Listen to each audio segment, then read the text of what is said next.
नमस्कार दर्शकों, जेके प्राइम में आपका स्वागत है और मैं हूं विनोद कुमार। दर्शकों, महत्वपूर्ण बात यह है कि आज तीसरा चरण जो है संपन्न हो गया और शांतिपूर्ण ढंग से मतदान हुआ। और बड़ी बात यह है, पोल परसेंटेज ने भी 85 को पार किया है। आज 50% से ज्यादा पोल परसेंटेज हुई है, जिसमें आपको बता दें कि 68.88 जम्मू में और 31.62 जो है कश्मीर में हुई है। तो आप अंदाजा लगा सकते हैं कि तीसरा चरण जो था मतदान का वो शांतिपूर्ण संपन्न हो गया।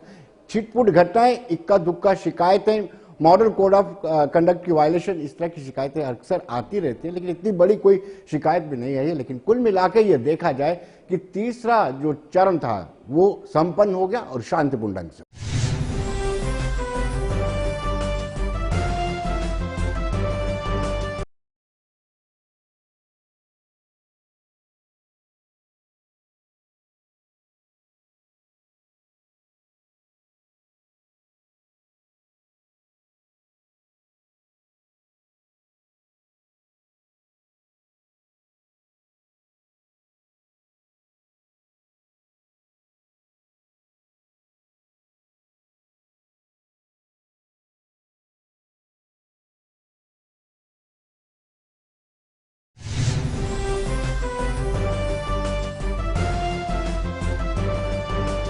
दर्शकों, अब हम आपको कश्मीर संभाग में ले चलते हैं। किस किस जिले में कितना कितना पोल परसेंटेज रहा, उससे आपको रूबरू करवाते हैं।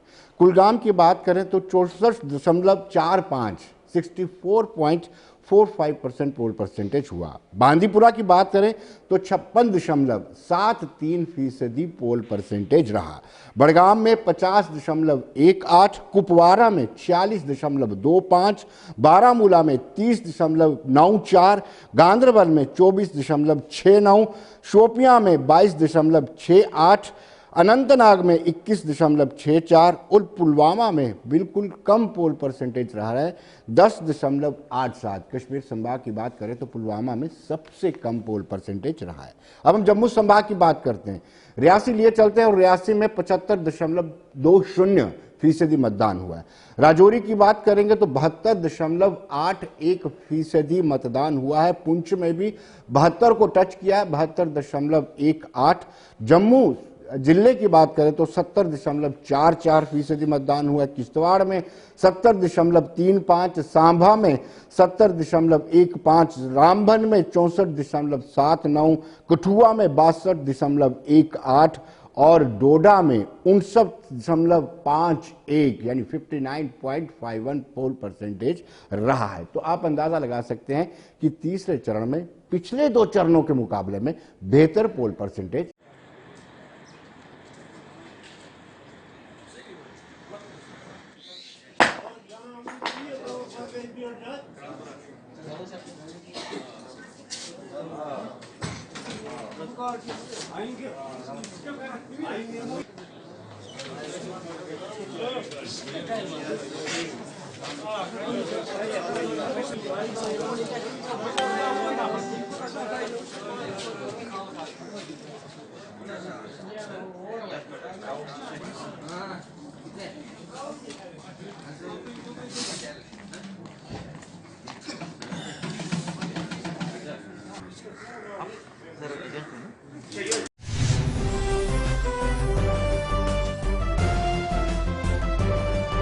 दर्शकों, इलेक्शन कमिश्नर के शर्मा निरंतर अपनी प्रेस वार्ताओं के दौरान साफ और स्पष्ट कर रहे हैं कि हमें पोल भी करना है, डेमोक्रेसी के इस पर्व में पूरी तरह से शामिल भी होना है, लेकिन साथ साथ हमें यह भी फॉलो करना है कि सोशल डिस्टेंसिंग को फॉलो किया जा रहा है या नहीं। एसओपी जो जारी किए गए हैं कोविड-19 को लेकर के, उनको फॉलो किया जा रहा है या नहीं। लेकिन हमने कई जगहों पर देखा, हमने किश्तवाड़ में देखा तो वहां पर बिल्कुल सोशल डिस्टेंसिंग की धज्जियां उड़ रही थी। हम लोकतंत्र के महापर्व में कहीं अपने आप को नुकसान तो नहीं पहुंचा रहे, इस बात की चिंता हमें करना जरूरी है। आइए देखते हैं किश्तवाड़ में किस तरीके से लोग एक दूसरे के ऊपर चढ़े हुए थे और कैसे सोशल डिस्टेंसिंग को वायलेट कर रहे थे।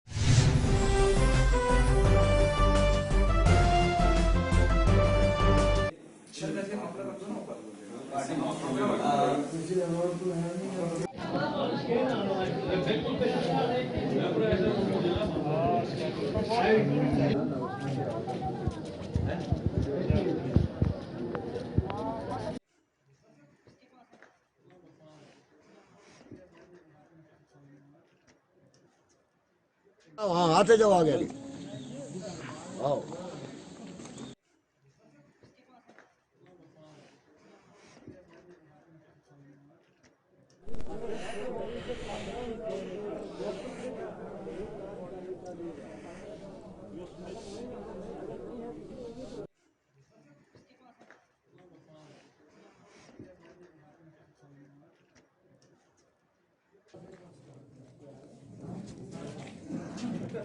पहले जिस तरह से आपने सवाल किया कि अगर ये इंतखाबात दोनों इकट्ठे किए जाते तो बहुत बेहतर था। यहाँ तमाम जितने भी पॉलिटिकल पार्टीज़ हैं और जितने भी नॉन पॉलिटिकल ऑर्गेनाइजेशन हैं, सबकी एक पहले से काफ़ी वक्त से एक डिमांड रही है कि यहाँ एक पॉलिटिकल डेमोक्रेटिक सिस्टम को स्टार्ट किया जाए, जो स्टेट में जिसका दम घूंटा गया है, यहाँ की सांसों को रोका गया है, ज़बानों पर कहीं ना कहीं कदगन लगाने की कोशिश की है। तो एक बड़े वक्त के बाद, एक देरीना वक्त के बाद कहीं ना कहीं एक पॉलिटिकल प्रोसेस को स्टार्ट किया गया है और डीडीसी की शक्ल में इनका आगाज़ किया गया है। तो हमें उम्मीद है कि ये डीडीसी के इंतखाबात होने के बाद कहीं ना कहीं जो डिस्ट्रिक्ट लेवल पर, ब्लॉक लेवल पर और जो कॉन्स्टिट्यूंसीज लेवल पर जो रिप्रेजेंटेशन दी जाएगी, तो इसमें हो सकता है कहीं ना कहीं आवाम की मुश्किलात का अजाला हो। जहाँ तक मसाइल का मामला है, हमारे बहुत सारे हज़ारों करोड़ों जो मसाइल हैं अभी तक धरे के धरे पड़े हुए हैं। कोई उन लोगों की तरफ, उन बातों की तरफ कान धरने के लिए तैयार नहीं है। आप हमारे फॉरफ्लॉन्ग एरियाज़ को देखिए, आप हमारे प्रॉपर जो टाउन एरियाज़ हैं उनको देखिए, हर जगह, और ख़ास तौर से यूथ जो है बहुत ज़्यादा बेरोज़गारी का शिकार है। और सरकार की तरफ से जो नए नए लैंड लॉज निकाले जा रहे हैं ज़मीन की वापसी के लिए, जो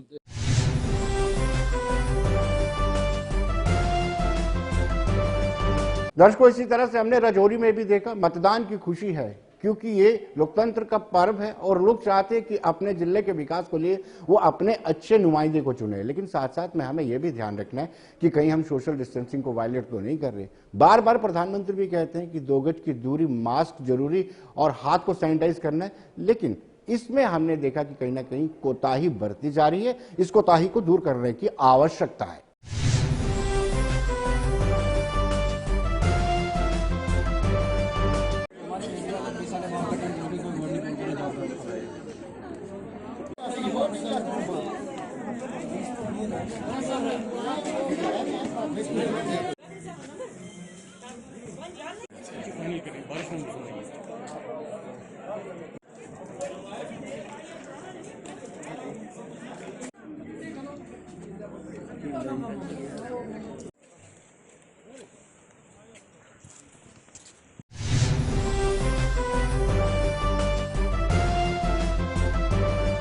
दर्शकों, पुंछ के मंडी में और सांबा जिले में भी कुछ ऐसी ही तस्वीरें सामने आई, जो तस्वीरें भयानक तस्वीरें हैं।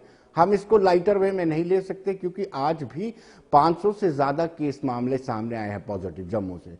तो आप अंदाजा लगा सकते हैं कि ये जिस रफ्तार से आप लोग सोशल डिस्टेंसिंग को वायलेट कर रहे हैं, ये आपके अपने लिए, आपके परिवार के लिए, आपके माशरे के लिए और आपके देश के लिए खतरा बन सकता है। आप पोल भी कीजिए, यानी वोट दीजिए। मताधिकार सबसे जरूरी है, वो आपको अपने नुमाइंदे चुनने का हक देता है, लेकिन साथ साथ कम से कम किसी को बीमारी मत दीजिए और अपने आप को भी कोविड-19 से बचिए। ये दोनों जगहों पर बताते हैं, मंडी और सांबा में किस तरीके से सोशल डिस्टेंसिंग को वायलेट किया गया।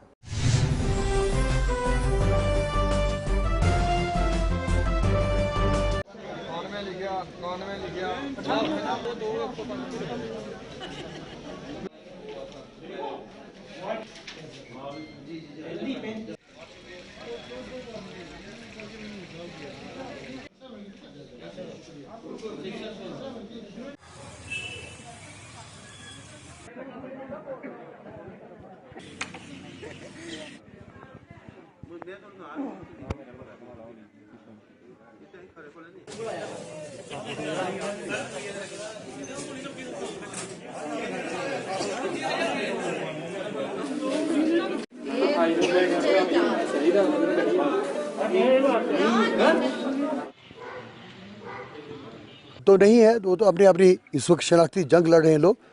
कोई खुशी नहीं है, कोई तवक्कात नहीं है, डीडीसी से भी हमें कोई तवक्कात नहीं है। ये एक मजाक है मरकज़ी हुकूमत का जम्मू कश्मीर के लोगों के साथ।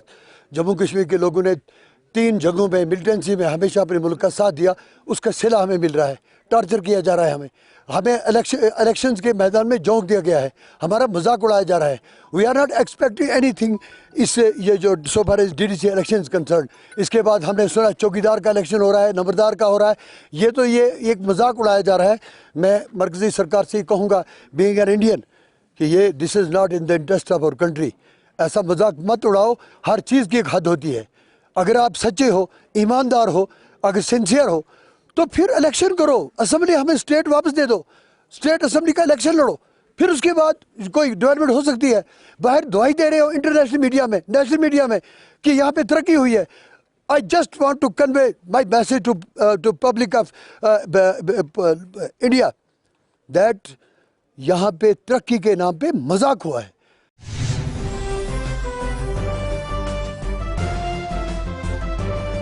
दर्शकों, कश्मीर संभाग में भी कई जगहों पर पोल परसेंटेज अच्छा रहा, कई जगहों पे पुलवामा में जैसे कम भी रहा, लेकिन लोगों में उत्साह था। जिस तरीके से एक आंकलन किया जा रहा था कि जब 370 में संशोधन हुआ, 35 से रिपील हुआ, गुपकार अलायंस की मीटिंग होती है। गुपकार अलायंस ये कहता है कि हम तब तक इलेक्शन नहीं लड़ेंगे जब तक हमारा झंडा और कॉन्स्टिट्यूशन वापस नहीं मिलता है। उसके बावजूद इलेक्शन की नोटिफिकेशन निकलती है और लोग शामिल होते हैं, और खासा उत्साह कश्मीर के भी बहुत सारी जगहों में देखने को मिला।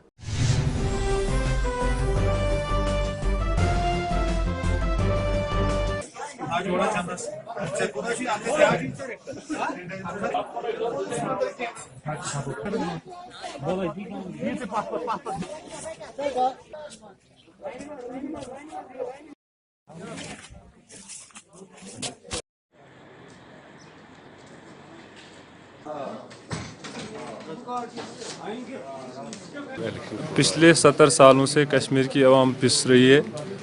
इन सियासी पार्टियों ने अपने सियासी मफाद हासिल किए और लोगों को बेवकूफ़ बनाते गए हैं। लेकिन इस बार यूथ जाग चुका और इस वक्त पूरी आवाम जाग चुकी, और पूरी यूथ मेरे साथ है इंशाल्लाह, और पूरा आवाम मेरे साथ है। खुसूसन मेरे अपने गांव के सभी लोग मेरे साथ हैं, और दूसरे इलाकों का भी भरपूर ताउन है। हम चाहते हैं कि ये छोटा मोटा जो निचली सतह का इलेक्शन है, इसको भी सियासी पार्टियों ने एक सियासी बहरान बना दिया। ये कोई सियासी बहरान नहीं था, ये डेवलपमेंट के लिए था। गाँव की सतह पर डेवलपमेंट्स नहीं हो रही थी, अब डेवलपमेंट्स इंशाल्लाह होंगी, क्योंकि यूथ जाग चुकी है। वो जानते हैं कि हमें किस उम्मीदवार जोश और वलवला नज़र आ रहा है। और इस बार जो नौजवानों में जो जोश नज़र आ रहा है, वो एक ख़ानदानी सियासत और रिवायती सियासत के खिलाफ नौजवानों ने वोट किया है। उम्मीद की जा सकती है कि नौजवानों ने इस बार जिस दौर का आगाज़ किया है, वो एक अच्छे दौर का आगाज़ होगा, और एक ताबनाक मुस्तकबिल उससे रोशन हो जाएगा।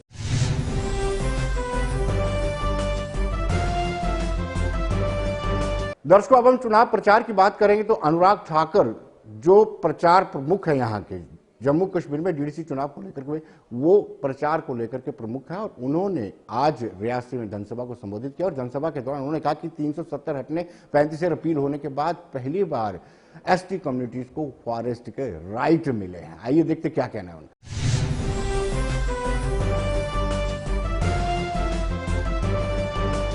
नरेगा तो बातों में ही है प्रधानमंत्री, और इतने बढ़िया पोर्टफोलियो हो, और इतना बैंक की ब्रांच भी मोदी जी ही खुलवाएंगे, कोई और नहीं खुलवा सकता, क्योंकि जिनके ऊपर को कहा है, गति को कहा है, 1-1, 2-2, 4-4 लोग वहां से जरूर यहाँ आए हुए हैं। आज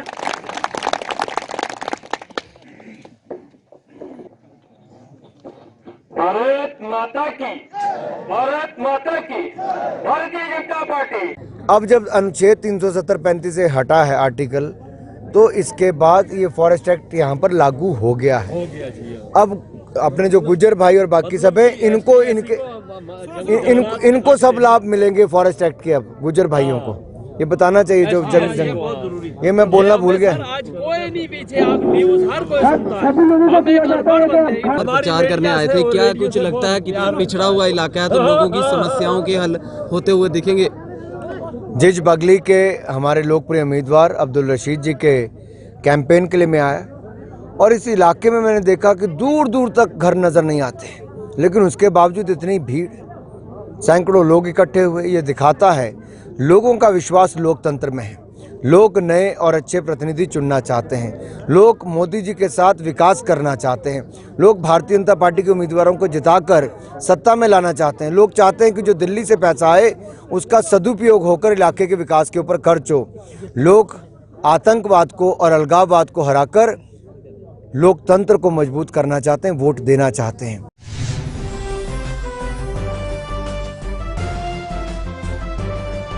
दर्शकों, तरुण चुग ने भी जो केंद्र सरकार ने योजनाएं लागू की हैं उनका खुलासा किया और आवाम से अपील की कि अगर तामीर और तरक्की चाहते हैं और केंद्र से आने वाले एक एक पाई जमीनी सतह पर लगे तो भाजपा के उम्मीदवारों को आपने जिताना है।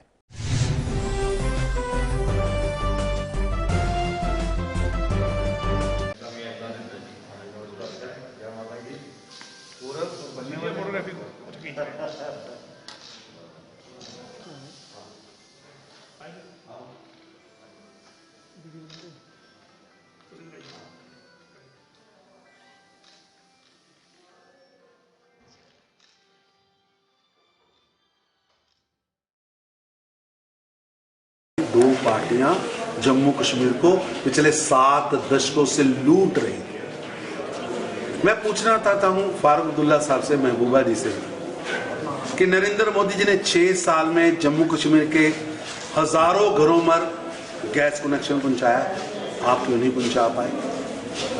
नरेंद्र मोदी ने हजारों घरों पर शौचालय बना दिए, आप क्यों नहीं पहुंचा पाए?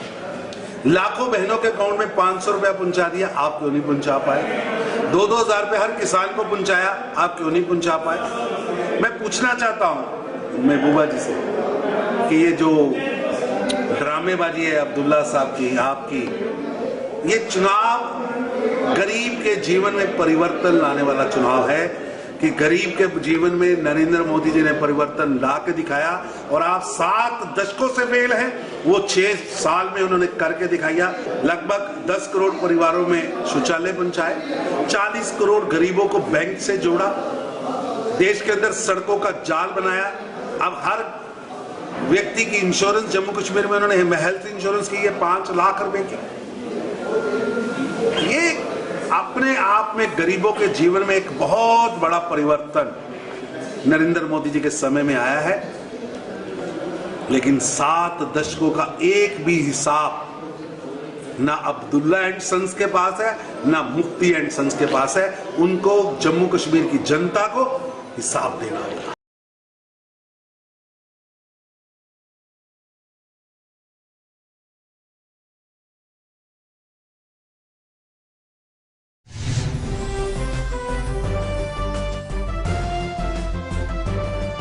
दर्शकों, हमने युवा कांग्रेस और भारतीय जनता युवा मोर्चाओं के स्पोक्स पर्सन से बातचीत की। आइए देखते हैं उनका क्या कहना है।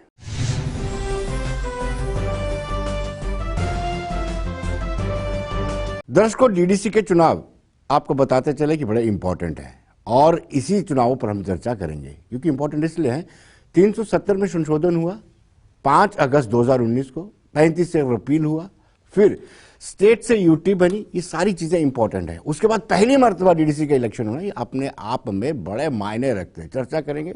यूथ कांग्रेस के स्पोक्स पर्सन जहांजीब हमारे साथ है और साथ ही साथ चेतन जी युवा मोर्चा से हैं।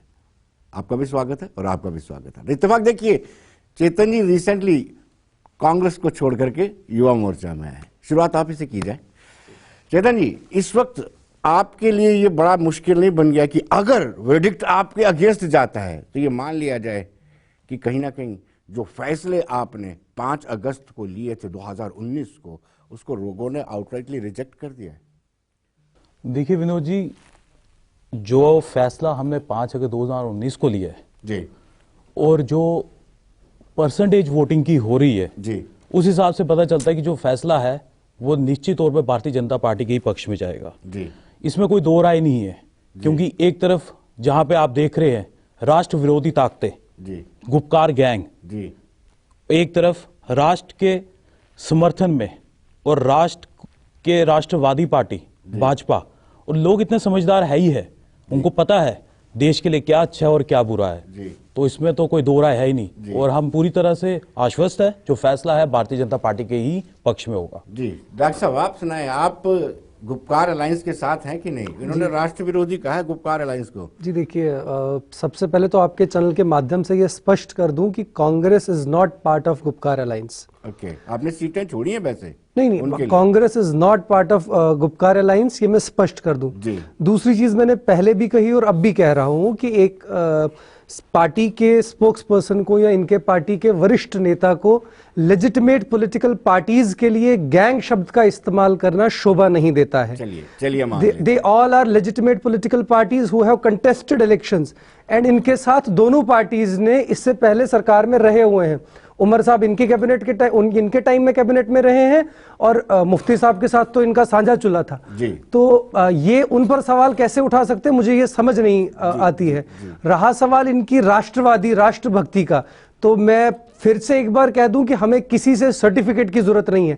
It is Congress who has build India. It is Congress जिसने आज जिस देश को आप देख रहे हैं, आज जो इंफ्रास्ट्रक्चर आप देख रहे हैं, ये हर चीज इस देश को कांग्रेस की देन है। इसमें किसी की सर्टिफिकेट की जरूरत नहीं है। लेकिन इतना अचानक डिक्लाइन कहां जाना? देखिए, कहां से कहां कांग्रेस और कहां एक कुछ लोगों ने समझा होगा कि क्या क्या दिया है कांग्रेस ने। जब आपने अलायंस किया वो दूध की धुली हुई थी महबूबा मुफ्ती।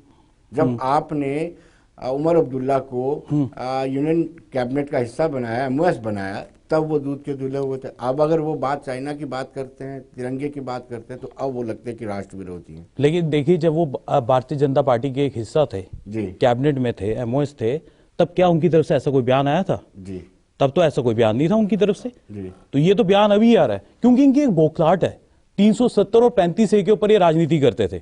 जब 370 और 35A खत्म हो गया, इनका तो राजनीति, जो इनका राजनीतिक करियर था, वो भी तबाह हो गया क्योंकि इनके पास इशू ये था।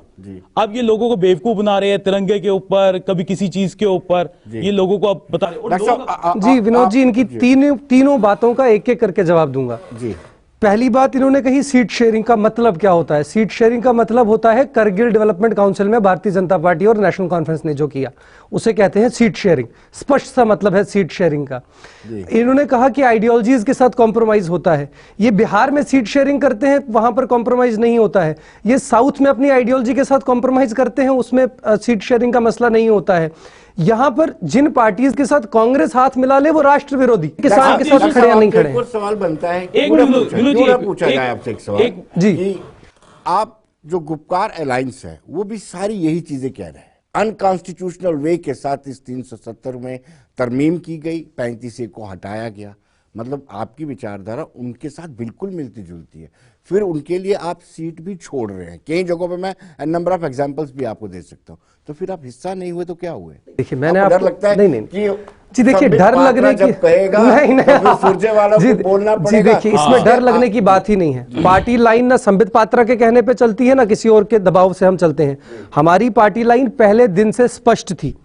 आपने इन्होंने जो कहा, आपने सीट शेयरिंग के लिए जो क्वेश्चन पूछा, मैंने आपको कहा कि सीट शेयरिंग जो इनसे भी सवाल बनता है, भारतीय जनता पार्टी से सवाल बनता है कि करगिल डेवलपमेंट काउंसिल में जो नेशनल कॉन्फ्रेंस है, क्या वो इस नेशनल कॉन्फ्रेंस से अलग है जिनको ये राष्ट्र विरोधी कह रहे हैं? जहां पर ये उनके साथ सीट शेयरिंग कर रहे हैं वहां पर वो राष्ट्र विरोधी नहीं है क्योंकि भारतीय जनता पार्टी के साथ उनका अलायंस है। और अगर यहां पर कभी हम फारूक अब्दुल्ला साहब की खबरदारी लेने के लिए भी चले जाएं, क्योंकि बुजुर्ग नेता है, वरिष्ठ नेता है स्टेट के, उनकी खबरदारी लेने के लिए भी चले जाएं तो हम देशद्रोही हो जाते हैं। लेकिन विनोद जी, तो बयान है ना, इनके गुलाम है, प्रेसिडेंट का बयान है, हम अलायंस का पार्टनर है, और एक तरफ से इनके यहाँ पे या तो 2 प्रेसिडेंट होंगे, नहीं 2 प्रेसिडेंट है पार्टी में, पहले पूछा जाए। पार्टी का प्रेसिडेंट तो एक, तो फिर समुदाय को लड़ाने के अलावा इन्होंने किया क्या? ने क्यों फिर 303 उनको दे दिया? 303 सीटें क्यों दे दी? जी देखिए, 5 साल बीतने के बाद जब दूसरी बार इलेक्शन होते हैं 2019 में, जी देखिए, देश में माहौल इस तरह का तैयार किया गया, एक भाई को दूसरे भाई से लड़ाया गया। देश में आप इस तरह का माहौल जो इन्होंने क्रिएट किया है, ये इससे पहले देश ने कभी नहीं देखा था।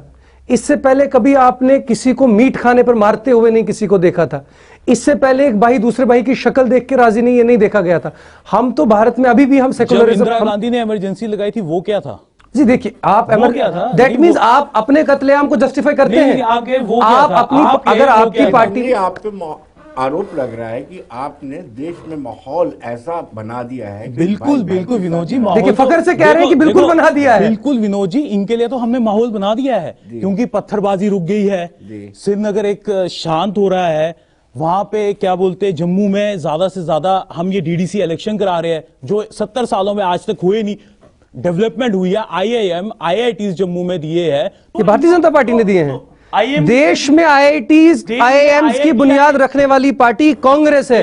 देश के इस इंफ्रास्ट्रक्चर को बनाने वाली पार्टी कांग्रेस है। जरा इनको पहले एक चीज मुझे एक चीज बताइए, जम्मू कश्मीर में, मैं देश की जम्मू कश्मीर की बात कर रहा हूं, जम्मू में IIT IIM देने वाले कांग्रेस नहीं, भारतीय जनता पार्टी जी देना ही था। आप सत्ता में थे, क्यों नहीं देते? ये हमारा हक था, ये हमारा हक था। इससे पहले बथेरी चीजें थी हमारे यहाँ पे engineering colleges, medical colleges, SKIMS, GMC, Sher Kashmir institute, Batra, क्या क्या गिना दे हम कांग्रेस का, क्या क्या गिना दे। हॉस्पिटल बनाया, वो एम्स बनना था, उसका सारा स्ट्रक्चर ही चेंज करके सब कुछ उसका 2014 के इलेक्शन में इन्होंने एम्स के लिए जमीन देखी थी और 2020 तक वो जमीन चल रही है। चेतन जी, भाजपा भी दूध से धुली हुई नहीं है। आपने भी बहुत सारी गलतियां की हैं। जो सरकार आपने बनाई और आपके मंत्रियों ने क्या क्या किया है, उसका अगर हिसाब मांगा जाए तो आप भी पब्लिक के गुनाहगार हैं, कटघरे में खड़े हुए हैं। आपको इसका जवाब देना पड़ेगा। जिस तरीके से करप्शन के चार्जेस लग रहे हैं, किस तरीके से आपके बड़े बड़े मंत्री कहां पर कोठी बनाते हैं और डिफेंस एरिया के अंदर बनाते हैं, और पहले कहते हो कि अब राष्ट्र पहले, उसके बाद पार्टी, उस तीसरे नंबर पर हम। देखिए विनोद जी, आप जिनकी तरफ इशारा दे रहे हैं, जहां पे डिफेंस के ऊपर जो कोठी भी आप कह रहे हैं, जो भी करप्शन के चार्जेस कह रहे हैं, यहां पे हर एक एजेंसी है जी, कोर्ट है, हर एक चीज है, तो हर एक चीज से वो वहां से वेरीफाई होना चाहिए ना। अगर कोई भी है, मैं कहता हूं भाजपा का ही कोई नेता है, अगर वो किसी भी स्कैम में है तो उसको भी कटघरे में डाले ना। तो कांग्रेस के लिए कोर्ट नहीं है क्या? आप क्यों आरोप लगाते रहते हैं इन पे? या अगर ये एनसी के फेवर, कांग्रेस वालों का अभी रोशनी स्कैम में, रोशनी स्कैम इन्होंने स्कीम लाई थी लोगों के लिए रोशनी करने के लिए, लेकिन रोशनी नहीं, इन्होंने अपने लिए रोशनी की, बाकियों के लिए अंधेरा कर दिया। रोशनी स्कैम, इतना बड़ा स्कैम, और नाम किन के आ रहे हैं? इन्हीं लोगों के तो आ रहे हैं कि भाजपा का तो कोई नाम नहीं है। देखिए मैंने विनोद जी बहुत स्पष्ट कर दिया, नाम निकाल लिए होते, मैंने बहुत स्पष्ट कर दिया कि आपने इनको कहा था कि nation first party second self last. ये नारा सिर्फ कागजों में लिखने के लिए, बेसिकली इनकी विचारधारा self first self second self last, सिर्फ और सिर्फ इनके लिए देश के अब उस वोटर की भी वैल्यू नहीं रही अगर वो इनको वोट नहीं दे रहा है। पॉलिसीज बड़ी स्पष्ट है, अगर आपका अंगूठा भारतीय जनता पार्टी के निशान पे पड़ रहा है तो आप भारतीय हैं। यदि आपने उसके अलावा किसी और विचारधारा को चुना तो ये तो आपको सर्टिफिकेट दे देते हैं कि आप भारतीय है ही नहीं। लोकतंत्र का गला घोटने का ठेका इन लोगों ने ले रखा है। अगर भारतीय जनता पार्टी का यही एक मिजाज रहता पूरे देश में, जी आप सुन लीजिए, 303 तो मिलते नहीं, आप सुन लीजिए, आप सुन लीजिए, आप इससे पहले जो 70 साल लोगों ने हमें मैंडेट दिया, आपको उसकी भी रेस्पेक्ट करनी चाहिए। देश को आजाद होने के बाद पंडित जवाहरलाल नेहरू जी ने इस देश को चलाया, कितने साल चलाया, नींव देख लीजिए इस देश की, हम कहां से उठे। हमारा एजुकेशन सेक्टर देख लीजिए, हमारा हेल्थ सेक्टर देख लीजिए, लाखों लोगों की कुर्बानी के बाद भारतवर्ष जब आजाद हुआ, उसके बाद हम कहां पर थे और आज कहां पर है। इन स्पाइट ऑफ अपनी पॉलिटिकल आइडियोलॉजीज, पॉलिटिकल लड़ाइयों को परे रख के, उन चीजों को एक्सेप्ट करते हुए कि नहीं ठीक है, 8 साल पहले ये बच्चा सामने आया तो अब बिलबिला रहा है, बै कर रहा है, पिछलों को गालियां दे रहा है। मैंने पहले भी एक एग्जाम्पल कोट की थी और आज फिर करता हूं कि दादाजी ने मकान बनाया, पिताजी ने उसके ऊपर एक और छत बनाया, अब पोता शौचालय बनाकर पूछ रहा है कि बाप दादा ने 70 साल में क्या किया। ये इतनी इमारत, जवाब देना पड़ेगा इस बात। ये बड़ी प्यारी एग्जांपल दिया उन्होंने। बिल्कुल देखिए, आप देखिए, इन्होंने डेवलपमेंट की बात की, इन्होंने कहा नेहरू जी ने 70 साल में इतना किया, कांग्रेस ने 70 साल में इतना किया। ठीक है, अगर 70 साल में इतना किया, सब कुछ किया आप कहते, ठीक है, आज हमारे जो 35 है जो तोड़ा है, 370 तोड़ा है, आज जो जी डेवलपमेंट में 35 से 370 कहां से आता है? बता रहा हूं ना आपको अच्छा 35 से 370 ट्रू डेवलपमेंट है। बिल्कुल डेवलपमेंट। एक साल हमारे यहाँ इंटरनेट बंद रहा है, डेवलपमेंट कहां है? आपके इंटरनेट से डेवलपमेंट है। अच्छा ये देख लीजिए, 4G। अरे हमारा बच्चा पढ़ नहीं पा रहा है, मेरे लिए ये मैटर ऑफ कंसर्न है। हमारे 370 में संशोधन अनकॉन्स्टिट्यूशनल वे के साथ किया गया। जी से मतलब जब डेमोक्रेसी की बात करते हैं, डेमोक्रेसी में फेथ करते हैं, वो चाहते हैं कि इंटरनल डेमोक्रेसी भी उन पॉलिटिकल पार्टीज में होनी चाहिए जिन्होंने रूल किया है और आगे रूल करना भी चाहते हैं। Proudly Congress is the only party जिसमें इंटरनल डेमोक्रेटिक सेटअप है। हमारे यहां ब्लॉक सेक्रेटरी से लेकर ब्लॉक प्रेसिडेंट से लेकर नेशनल प्रेसिडेंट तक इलेक्टोरल प्रोसेस से चुना जाता है। जी देखिए इल्जाम, जी देखिए तभी तो हमारे ऊपर एक्शन लिया गया था। देखिए मैंने ये पहले ये स्पष्ट कर दें, अकबर लोन के ऊपर ये ठीक है, मैं मान गया। आप इस चैनल पे आज ये स्पष्ट कर दीजिए कि क्या आपने पार्टी आज, अभी तक तो आप राष्ट्रवादी और राष्ट्रभक्ति की बातें कर रहे थे, तो क्या आपने पार्टी इस वजह से छोड़ी, अपने पर्सनल मसलों की वजह से या राष्ट्र विरोधी मसलों की वजह से? जो कांग्रेस पार्टी की राष्ट्र विरोधी नीति थी उसके कारण। तो फिर आप अपने पर्सनल मसलों को पर्सनल लेवल पर रखिए। ये बार बार ये कह रहे हैं कि मेरे साथ ये हुआ, मेरे साथ ये हुआ। मैं इनका दुख दर्द समझता हूँ, मैं इनका ये दुख दर्द समझता हूँ। आपके लिए दरवाजे खुले हैं, आप आ जाइए, आप असली विचारधारा में आ जाइए। आप हमारे कार्यक्रम में आए, चैतन्य आप हमारे कार्यक्रम में आए, बहुत बहुत शुक्रिया। मैं फिर से एक बार कहता हूँ कि दरवाजे खुले हैं, भूले भटके को शाम को हम फिर घर में वापस ले लेंगे। और मुझे दीजिए इजाजत, नमस्कार।